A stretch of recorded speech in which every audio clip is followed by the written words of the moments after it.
Okay, my take on Guy McPherson's work.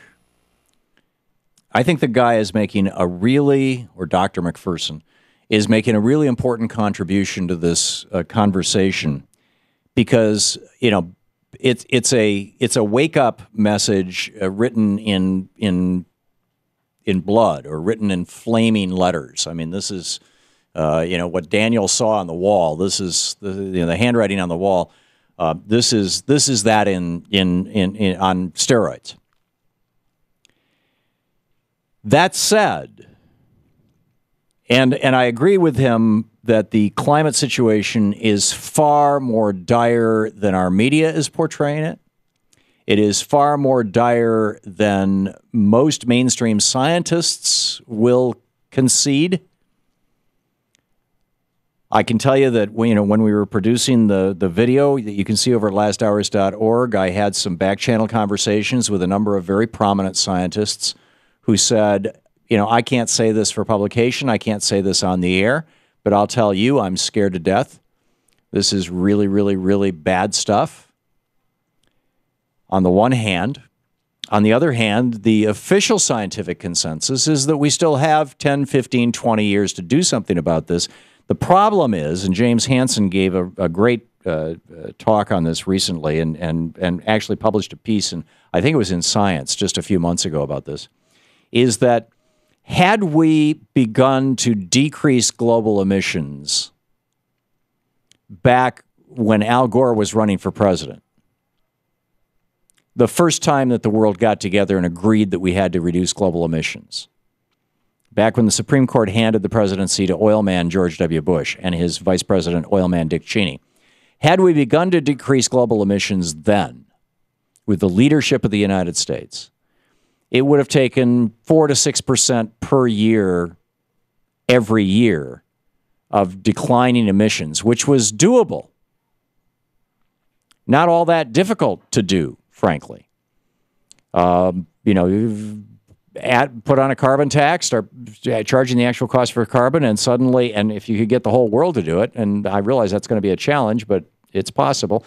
And even if you couldn't get the entire world to do it, you could do it to the world because we're so interconnected. For example, let's say India and China said, no, we're not going to do that. Then we could simply say, okay, we're going to carbon tax everything you export. So all those call centers in India that are used by all the banks in the United States, now there's a tax on every dollar that you send to the call center.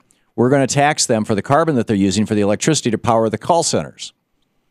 And everything that comes from China, all the Chinese goods, all that stuff that you find in the Walmart, et cetera, we're going to put a tax on those when they hit our border because China's not charging a carbon tax. We're going to add a carbon tax to the imports. And so we actually could, because we're such a large part of the world economy, we're the largest consumer on the planet, we could impose a fossil fuel tax on everybody and drive the process. And then countries would say, okay, well, if we're going to have to pay it one way or another, we might as well pay it to ourselves. Because the way you do a carbon tax is you collect the money from the fossil fuel industry and then you distribute all of that money back out to the people as a dividend so that when the price of gas goes up, people have more income to pay for it. But the cost of gas has gone up, which means electric cars are more economical. So people start making the transition. This is just a market-based, this is the kind of thing Republicans should love. It's a market-based reform. Had we done that when Al Gore won Florida, but we didn't learn it until a year later when the ballots were actually counted, then, it would have been 4 to 6% per year. Now, if we were to do it, it has to be more like 10% per year. And if we wait another 5 years, it's going to have to be like 15% per year. Cutting emissions 15% per year, and that's just to hold us to 2 degrees Celsius, which is, everybody agrees, a disaster scenario in and of itself. But still, cutting emissions 15% per year is pretty much undoable outside of the collapse of industrial civilization, which, interestingly enough, NASA just predicted in a study that they just published, saying that, civilizations rise and fall. Look at the Greeks, look at the Romans. Expect it from us. Really? So the question, if you knew or you believed that the human race has another 10, 20, 30 years to go and that's it, and I'm not asserting that. I actually believe that we are clever enough that in the extreme habitats, in the extreme north, the extreme south, which will become much like the habitats of Michigan, that we will be able to find habitat and that we will be able to survive. I think the human race is going to survive this. I think it's going to be a very different kind of survival, and that might be a really good thing.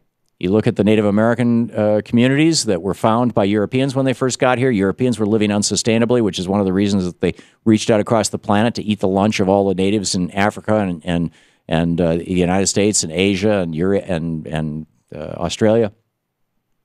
And they found people who were living sustainably because the natives had eaten their environment. They destroyed their environment. They'd killed off the big animals, the three-toed sloths and the woolly mammoths, and they'd killed them all off and created ecological disasters. And then they figured out, no, that's not the way to live. And maybe this is going to be the thing that causes us to figure out that's not the way to live. But in any case, knowing that, what should we do? What will you do? Guy McPherson's main suggestion, in addition to let's stop the destruction of species, which is very wise, but an extinction that takes us out is going to take pretty much everything else out. I mean, the Permian mass extinction took out 95% of all life on Earth, and it was caused by a 6-degree increase in temperature in the planet that was produced by volcanic activity. So if that's going to happen, what do we do? What do you do? What I would do if I was certain of this is I would do as much as I could to teach everybody about the importance of living in balance with the world in the hopes that some of us could make it through and that wisdom could survive. In the hope, and I think hope dies last, in the hope that we could even stop it or at least figure out a way to make it through.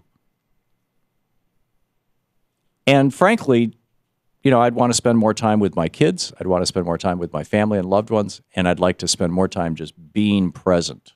I would meditate more. And I need to anyway. So it seems like that's all good advice.